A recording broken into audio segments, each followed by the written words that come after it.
નમસ્કાર વિદ્યાર્થી મિત્રો, જ્ઞાનગંગા વિદ્યાલયમાં ઓનલાઈન શિક્ષણમાં આપ સૌનું હાર્દિક સ્વાગત છે। આજે આપણે પાઠ 6 ઉબુન્ટુ લિનક્સના મૂળભૂત કમાન્ડનો ભાગ બીજો આપણે આજે જોઈશું। પ્રથમ ભાગમાં આપણે CLI, GUI, command line interface અને ગ્રાફિકલ યુઝર ઇન્ટરફેસ બંને વચ્ચેનો તફાવત અને તેમાં કઈ રીતે કાર્ય કરવામાં આવે છે તે તેમજ CLI વિશે વધારે વિસ્તૃત માહિતી જોયેલી, જેમાં ટર્મિનલ વિન્ડો ઉપર કમાન્ડ કાર્ય કઈ રીતે કરે તે। આજે આપણે બીજા ભાગમાં કમાન્ડની રચના વિશે જોઈશું। આજે આપણે ચેપ્ટર 6ની અંદર બીજા વિભાગમાં કમાન્ડની વાક્ય રચના સિન્ટેક્સ, બરાબર। તો સામાન્ય રીતે કોઈ પણ કમાન્ડ હોય તો એ કમાન્ડ 3 ભાગમાં વહેંચાયેલો હોય છે। લિનક્સ કમાન્ડ જે હોય છે તે, બરાબર।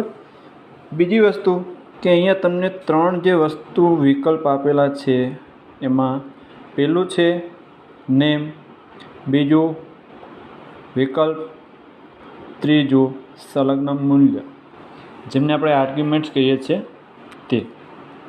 તો પહેલો વિભાગ નેમ એટલે નામ। કોઈપણ કમાન્ડનું સામાન્ય રીતે સૌથી પહેલાં તો કમાન્ડનું નામ એટલે કે નેમ આવશે। ફોર એક્ઝામ્પલ તમને આપેલું છે કે ઇકો, ECHO, બરાબર। દરેક કમાન્ડની અંદર એમાં વિકલ્પ, ઓપ્શન અને આર્ગ્યુમેન્ટ જે છે એ ફરજિયાત નથી, બરાબર। તો બીજો વિભાગ જે છે ઓપ્શન, એમાં આપણે જોઈએ તો એમાં સામાન્ય રીતે કમાન્ડની સાથે ઇચ્છિત વધારાના વિકલ્પો લગાડવાથી એમની કમાન્ડમાં વર્તણૂકમાં બદલાવ લાવવો હોય ત્યારે ઓપ્શનનો ઉપયોગ કરી શકીએ, બરાબર। તો એ ઓપ્શન 1 હોઈ શકે, 2 હોઈ શકે, 3 હોઈ શકે અથવા 0 પણ હોઈ શકે। તો વિકલ્પ જ્યારે દર્શાવવામાં આવે છે તો હંમેશા તમને અહીંયા ડેશ જેવું ચિહ્ન આપેલું છે એનાથી થશે અને સામાન્ય રીતે એક અક્ષર અથવા તો એક આંકડાનો હોય છે, બરાબર। કોઈ પણ ઓપ્શન જે આપેલો હોય છે તે ઓપ્શન હંમેશા એક અક્ષર અથવા તો એક આંકડાના સમૂહનો હોઈ શકે, બરાબર। તો દરેક સંદર્ભમાં આપેલા કમાન્ડ અલગ અલગ હોઈ શકે, તેવી રીતે તેમની સાથે ઓપ્શન અને આર્ગ્યુમેન્ટ્સ કેવી રહેતી હોય છે, બદલાતી રહેતી હોય છે। ત્રીજો વિભાગ છે સંલગ્ન મૂલ્ય, જેને આપણે આર્ગ્યુમેન્ટ્સ કહીએ છીએ તે। હવે અમુક સંજોગોમાં યુઝર એટલે કે ઉપયોગકર્તા કમાન્ડનું ઇચ્છિત સ્વરૂપે પરિણામ મેળવવા માંગતા હોય તેવા સંજોગોમાં કમાન્ડના નેમ સાથે આર્ગ્યુમેન્ટ્સ આપી શકે, બરાબર। તો કોઈપણ કમાન્ડ કાર્ય પાર પાડવા માટે 0, ઓછામાં ઓછું 0, બરાબર। બીજી વસ્તુ કે એમાં એમના મૂલ્ય 1, 2, 3 પણ હોઈ શકે છે। તો આપેલા કમાન્ડની સાથે આર્ગ્યુમેન્ટ જે હોય છે તે એમનો કમાન્ડ સાથે દર્શાવેલો કંઈક અલગ અલગ અર્થ સમજતું હોય છે। તો તેવી રીતે અહીંયા એ કમાન્ડની વાક્ય રચનામાં 3 વિભાગ જે છે એ સૌથી અગત્યના, પહેલો છે નેમ, બીજું ઓપ્શન, ત્રીજું આર્ગ્યુમેન્ટ્સ, ઓકે।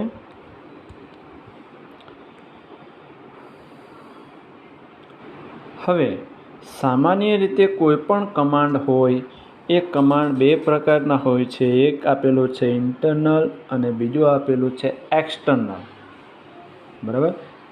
તો લિનક્સ કમાન્ડની દ્વિઅંકી બાઇનરી ફાઇલ હયાત છે કે કેમ, એટલે કે ઉપલબ્ધ છે કે નહીં, બરાબર। તો એ લિનક્સના કમાન્ડને આંતરિક કમાન્ડ અથવા તો બાહ્ય કમાન્ડ તરીકે વર્ગીકૃત કરી એ વસ્તુ આપણે જાણી શકીએ। સામાન્ય રીતે દ્વિઅંકી ફાઇલ જે છે એ તમને અહીંયા આપેલી જે ડિરેક્ટરી છે તેની અંદર સંગ્રહ થયેલી હોય। આનો મતલબ કે જ્યારે તમે ટાઈપ નામનો કમાન્ડ ટાઈપ કરી ચોક્કસ ડિરેક્ટરીનું નામ મેળવો તો એ તમારી દ્વિઅંકી ફાઇલ છે અને અહીંયા /sbin, બરાબર, એવી રીતે /user /bin, બરાબર, આ બીજી ડિરેક્ટરી /user bin આવી અલગ અલગ તમને અહીંયા ડિરેક્ટરી આપેલી હોય છે કે લિનક્સની અંદર. તો તેની અંદર જો સંગ્રહ થયેલી હોય તો એમને બાહ્ય કમાન્ડ કહીશું અને એમનો સામાન્ય રીતે કર્નલ દ્વારા અમલમાં મૂકી શકાય, બરાબર. અને અમલ દરમિયાન એક પ્રક્રિયા ઓળખ બનાવે છે.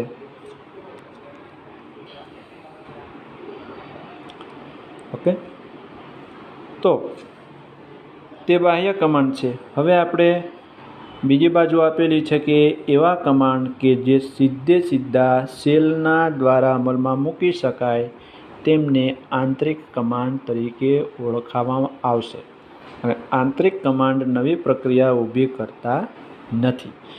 હવે કોઈ પણ કમાન્ડ સામાન્ય રીતે આંતરિક કમાન્ડ છે કે બાહ્ય, એટલે કે એક્સટર્નલ કમાન્ડ છે કે ઇન્ટરનલ, તે જાણવું હોય તો એના માટે ટાઈપ નામનો કમાન્ડ ઉપયોગ કરવામાં આવે છે. હવે ટાઈપ કમાન્ડ જે છે એની વાક્ય રચના નીચે આપેલી છે. તો સામાન્ય રીતે વાક્ય રચનાની અંદર $સાઇનનું ચિહ્ન, ત્યાર પછી ટાઈપ કમાન્ડ, પછી આવશે કમાન્ડનું નામ, બરાબર. તો અહીંયા બે કમાન્ડ આપેલા છે, ટાઈપ કમાન્ડ, બરાબર, એમની સાથે વપરાતો ઓપ્શન અહીંયા આપેલો છે. તો આ રીતે એ કમાન્ડનો અમલ કરીશું તો આપણને એમનું પરિણામ info is /user /bin /info આવું આપણને આઉટપુટ મળશે. તો હવે આપણે શું સમજવું તેના આધારે તો એના મારફત એવું નક્કી થશે કે આ કમાન્ડ દ્વિઅંકી ફાઇલ info સ્વરૂપે છે જે આ ડિરેક્ટરીમાં સંગ્રહ કરેલો છે, અને એનો મતલબ એવો થશે કે તે બાહ્ય કમાન્ડ છે.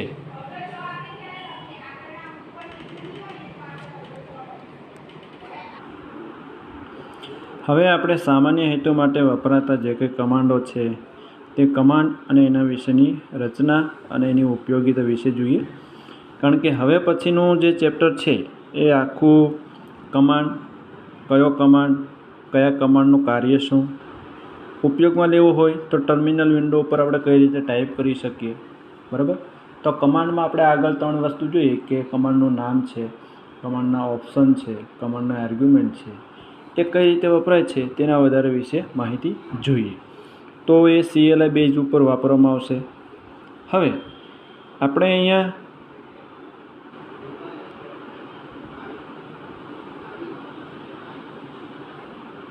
એક ઉદાહરણ આપેલું છે કે તમારે કેલેન્ડર દર્શાવવું છે, બરાબર.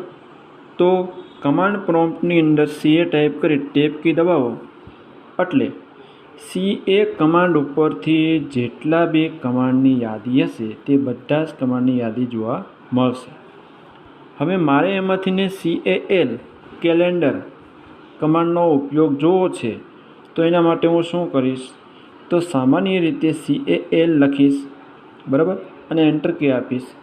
તો તમને CAL કમાન્ડનું પરિણામ આપણને સામાન્ય રીતે ચાલુ મહિનાનું કેલેન્ડર જોવા મળશે, બરાબર. તો જુઓ અહીંયા આપણને CAL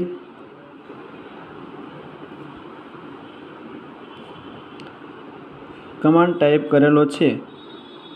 તો જ્યારે આ ટેક્સ્ટ બુક્સનું પ્રિન્ટિંગ થયેલું છે ત્યારની એમાં કેલેન્ડર જોવા મળે છે, ફેબ્રુઆરી 2013, બરાબર. હવે ફોર એક્ઝામ્પલ તરીકે મારે 2013નું આખું કેલેન્ડર જોવું છે, અમુક મહિનાનું કેલેન્ડર જોવું છે, અમુક ચોક્કસ વર્ષનું જોવું છે, તો એ પણ આપણે જોઈ શકીએ.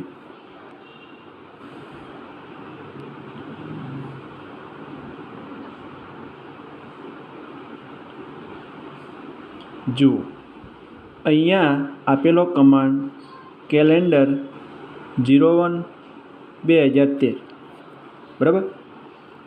તો એનું આપણને પરિણામ જે જોવા મળશે તેની અંદર મહિનો જાન્યુઆરી અને વર્ષ 2013, બરાબર, એ રીતે જોવા મળશે. અને ફક્ત CAL કમાન્ડ લખીએ તો અત્યારે સિસ્ટમમાં રહેલું કરંટ કેલેન્ડરની યાદી જોવા મળશે. પણ મારે જાન્યુઆરી મહિનો 2013નું કેલેન્ડર જોવું છે તો હું આ રીતે કમાન્ડ ટાઈપ કરીશ. બરાબર. બીજું છે કે મારે 2013નું આખું સમગ્ર કેલેન્ડર જોવું છે તો ત્યારે અહીંયા નીચે આપણને કદાચ નથી આપેલું, તો અહીંયા જે કેલેન્ડર આવશે તેની અંદર 2013નું સમગ્ર કેલેન્ડર મોનિટરની સ્ક્રીન ઉપર જોવા મળશે. બરાબર.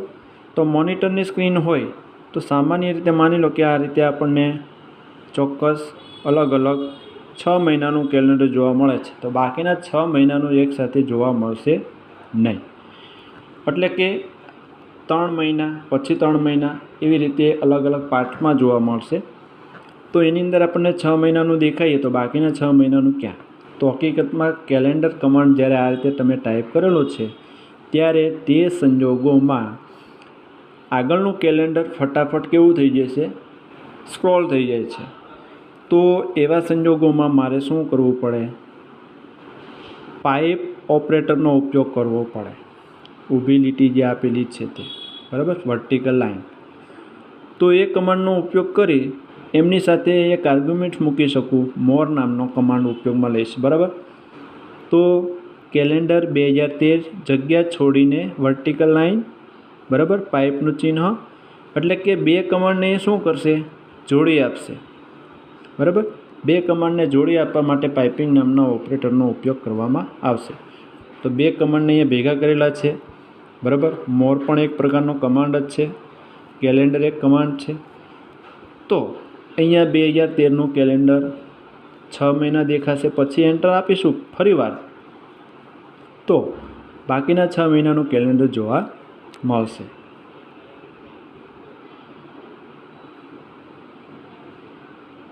ત્યાર પછી એ તારીખ એટલે કે ડેટ દર્શાવવા માટે તો અહીંયા ડેટ કમાન્ડ છે એ કોમ્પ્યુટરની સિસ્ટમની તારીખ અહીંયા જોવા મળશે. ડેટ કમાન્ડ ટાઈપ કર્યો તો એનું ડેટનું જે ફોર્મેટ છે એ આખું લોંગ સ્વરૂપમાં આપેલું હશે. બરાબર. એમાં સૌથી પહેલાં day name, Wednesday, month name, પછી યર નેમ, પછી અહીંયા તમને તારીખનું ફોર્મેટ આપેલું છે 24 કલાકના સ્વરૂપમાં. બરાબર. પછી છેલ્લે વર્ષ આપેલું છે. તો ડેટ કમાન્ડ આપતા આપણને આ રીતે આઉટપુટ જોવા મળશે. હવે આપણે માની લો કે તારીખ અને સમય એમ બંને સ્વરૂપમાં અહીંયા દર્શાવેલું છે. તો અલગ અલગ પ્રકારના ચોક્કસ પ્રકારના ફોર્મેટ સ્પેસિફિકેશન એટલે કે સ્વરૂપ નિર્દેશકોનો ઉપયોગ કરી ડેટ કમાન્ડની પાછળ લગાવે આર્ગ્યુમેન્ટ્સ તરીકે. બરાબર. તો એમના દરેક પ્રકારના સ્વરૂપને આપણે શું કરી શકીએ? અલગ અલગ સ્વરૂપમાં જોઈ શકીએ. તો એમાં તમને ચિહ્ન આપેલું છે પ્લસ, પછી આપેલું છે ટકાવારીનું ચિહ્ન, અને છેલ્લે જે તે સ્વરૂપમાં તમારે ચોક્કસ અક્ષર ટાઈપ કરશો તે પ્રમાણે જોવા મળશે. ઉદાહરણ આપેલું છે કે માત્ર હાલની તારીખને MMDDAYY સ્વરૂપે દર્શાવવું હોય તો એના માટે આ રીતે હું શું કરીશ? ટાઈપ કરીશ ડેટ સ્પેસ % પ્લસ પછી પર્સન્ટેજ અને ડી. અહીંયા કેપિટલ ડી ટાઈપ કરેલો છે એટલે એ તમને શું કરશે? MMDDYY સ્વરૂપની અંદર ફોર્મેટ દર્શાવશે. જુઓ તો અહીંયા આપણને આઉટપુટ આપેલો છે. ટૂંકમાં ટર્મિનલ વિન્ડોની અંદર CLIની અંદર શું કરીએ છીએ? આપણે અત્યારે કમાન્ડનો ઉપયોગ કઈ રીતે થાય છે તે જોઈએ છીએ.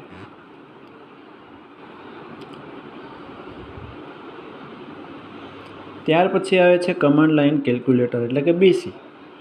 બરાબર. લિનક્સની અંદર કમાન્ડ લાઇન કેલ્ક્યુલેટરનો ઉપયોગ કરવો હોય, સામાન્ય રીતે ગાણિતિક ગણતરી કરવી હોય તો એમનો ઉપયોગ કરવા માટે BC કમાન્ડનો ઉપયોગ કરવામાં આવે છે. તો જુઓ અહીંયા કમાન્ડ ઉપયોગમાં લીધેલો છે BC સ્પેસ -L. તો -L જે છે એ સ્વિચનો ઉપયોગ પ્રમાણભૂત ગાણિતિક લાઇબ્રેરીનો ઉપયોગ કરવા માટે સમર્થ છે એવું અહીંયા જોવા મળશે. સામાન્ય રીતે અહીંયા ગણતરીઓ જે હોય છે તે તમે જે સ્વરૂપમાં ટાઈપ કરશો, બરાબર, BC કમાન્ડ ટાઈપ કરી એન્ટર કી આપી તમે અહીંયા વિવિધ પ્રકારના સમીકરણો ટાઈપ કરી એન્ટર કી આપીને ગાણિતિક ગણતરીઓ કરી શકો। હવે ગાણિતિક ગણતરી જે 4 પ્રકારની છે, સામાન્ય ગણતરી તો આપણે કરી શકીએ, તે સિવાય આપણે ત્રિકોણમિતિને લગતી, લઘુગુણક વિધેયોને લગતી, બરાબર, સાઇન છે, કોસાઇન છે, તો આવી અલગ અલગ પ્રકારની તેમજ લોગને લગતી ગણતરી કરવી હોય તો પણ તમે ગણતરી કરી શકો। સામાન્ય રીતે 2013 આ અંક આપેલો છે, એનો તમારે લઘુગુણક એટલે કે નેચરલ લોગેરિધમ શોધવો છે, તો તમે શું કરશો? BC કમાન્ડ ટાઈપ કરી એન્ટર આપી દેશો એટલે કે BC તમારું કમાન્ડ લાઇનનું કેલ્ક્યુલેટર ચાલુ થઈ જશે, બરાબર। તેની અંદરનો એક કમાન્ડ છે L કૌંસની અંદર 2013, તો એમનું આઉટપુટ આપણને આ રીતે જોવા મળશે। ઓકે, તો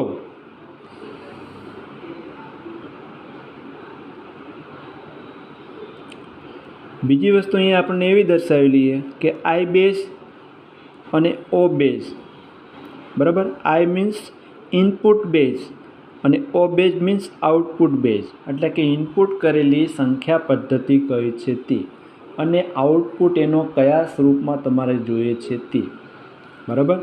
ફોર એક્ઝામ્પલ તરીકે 16 અંકી હોય તો એને હેક્સાડેસિમલ સિસ્ટમ પ્રમાણેની આઉટપુટ ઇનપુટ જોઈતી હોય તો આઉટપુટ મારે શેમાં જોઈએ છે? O base is equal to 16, બરાબર, એટલે કે હેક્સાડેસિમલ પદ્ધતિમાં મારે એમનો આઉટપુટ જોઈએ છે। ઉદાહરણ તરીકે સંખ્યા આપેલી છે 256, બરાબર, તો એમનો આઉટપુટ મને કેવો જોવા મળશે? 100 જવાબ જોવા મળશે, એટલે કે 100 એ દશાંશ પદ્ધતિની સંખ્યા 256 જેટલું જ મૂલ્ય ધરાવતી 16 અંકી પદ્ધતિની સંખ્યા છે એવું ચોક્કસ નક્કી થશે। તો તેવી જ રીતે અહીંયા બીજા કમાન્ડ પણ આપેલા છે, બરાબર। ઇનપુટ અને આઉટપુટ બેઝ તમે ચોક્કસ નક્કી કરી શકો। આઉટપુટ બેઝ 2 લખેલો છે એટલે કે 2, બાઇનરીમાં તમારે પરિણામ જોઈતું હોય તો હવે માની લો કે 100 સંખ્યા છે, તેનું આઉટપુટ તમારે આ રીતે જોવા મળશે। એનો મતલબ એવો થશે કે દ્વિઅંકીની અંદર એમની આઉટપુટ આ પ્રમાણે થશે, બરાબર।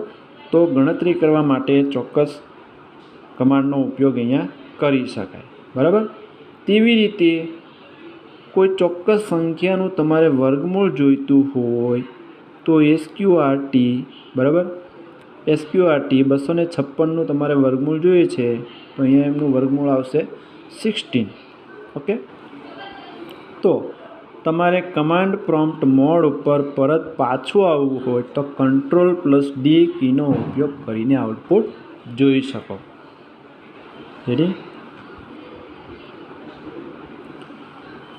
ત્યાર પછી એ સંદેશો દર્શાવવો, ECHO ઇકો કમાન્ડનો ઉપયોગ કરી તમે જ્યારે ટર્મિનલ વિન્ડો ઉપર આઉટપુટ સ્વરૂપે મેસેજ દર્શાવવો હોય ત્યારે તે સંજોગોમાં ઇકો કમાન્ડનો ઉપયોગ કરવામાં આવે છે, બરાબર। તો કમાન્ડ ટાઈપ કરી એન્ટર કી દબાવો અને પછી જે મેસેજને તમારે મોનિટરની સ્ક્રીન ઉપર દર્શાવવો હોય તે તમે લખી શકો।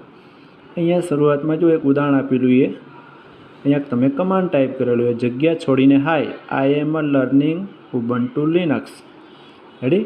તો આ તમારો મેસેજ છે, એન્ટર કી અહીં આપશો એટલે તમને એનો આઉટપુટ આ પ્રમાણે મેસેજના સ્વરૂપમાં જોવા મળશે, બરાબર।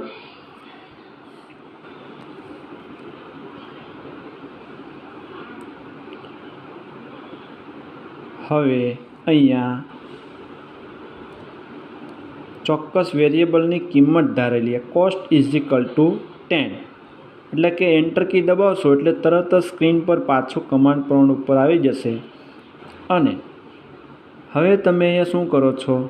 વેલ્યુ શરૂઆતમાં ચોક્કસ કિંમત સાથે દર્શાવી દીધું તો ઇકો, હવે મેસેજ આવે છે the cost of product is rupees, બરાબર। અહીંયા જો તમને અહીંયા શું લખેલ છે, અહીંયા જે કિંમત છે એ એટલે કે ચોક્કસ વેરિયેબલ જે ધારેલો છે, વેરિયેબલ શા માટે ધારેલો કે અહીંયા આપણે 10 કિંમતને કોસ્ટ નામના વેરિયેબલમાં સંગ્રહ કરાવેલી છે, બરાબર।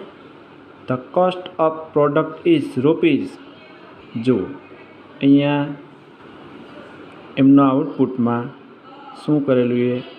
આઉટપુટમાં ₹10 આવી ગયેલું છે, તો કોસ્ટ ઇઝ ઇક્વલ ટુ 10, બરાબર. તો આ રીતે ઇકો નામનો જે કમાન્ડ છે તેના દ્વારા ચોક્કસ મેસેજ દર્શાવી શકાય, પ્લસ તેમની સાથે કોઈ ચોક્કસ વેરિયેબલની કિંમત ધારેલી હોય તેને પણ આપણે આઉટપુટ પર દર્શાવી શકીએ. બીજી વસ્તુ આપેલી હોય કે ઇકો કમાન્ડનો ઉપયોગ તમારે ડેટ કમાન્ડની સાથે કરવો છે, તો ડેટ કમાન્ડ સાથે પણ તમે એમનો ઉપયોગ કરી શકો, બરાબર. કરંટ ટાઈમ ઇઝ સિંગલ કોટેશનની અંદર ડેટ પ્લસ % કેપિટલ ટી. તો અહીંયા 24 કલાકના ફોર્મેટ મુજબ કોમ્પ્યુટરની ઘડિયાળમાં જે સમય હશે તેમને શું કરશે, દર્શાવી આપશે. ઓકે, ચાલો.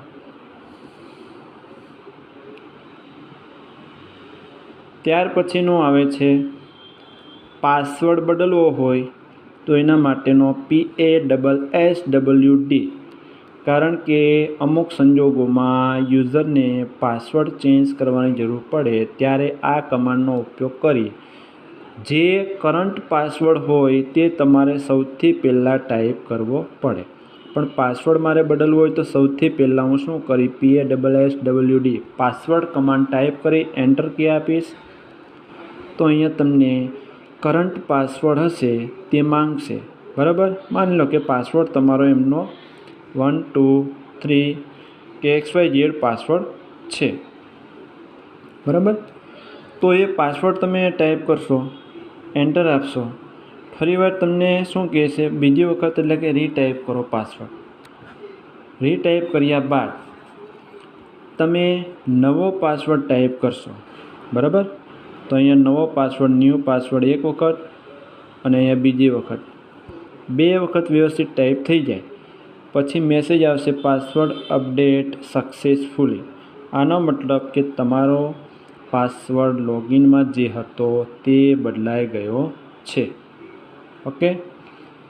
બીજી વસ્તુ કે અહીંયા ચોક્કસ અલગ અલગ યુઝર ઇનપુટ થયેલા હોય, લોગિન થયેલા હોય, તો એમનો મારે પાસવર્ડ ચેન્જ કરવો હોય તો ચોક્કસ અહીંયા યુઝરનું નામ ટાઈપ કરીશ અને એના મારફતે પણ હું શું કરી શકું, પાસવર્ડ બદલી શકું.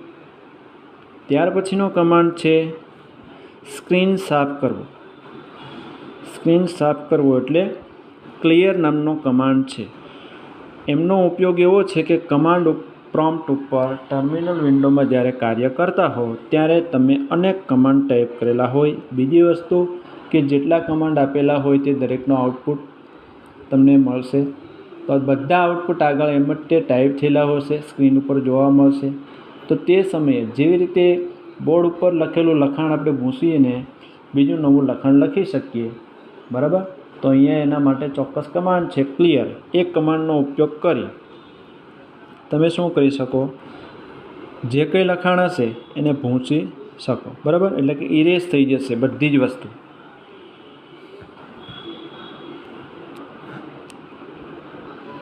ઓકે, તો ભાગ અહીંયા બીજો આપણે પૂરો કરીએ છીએ.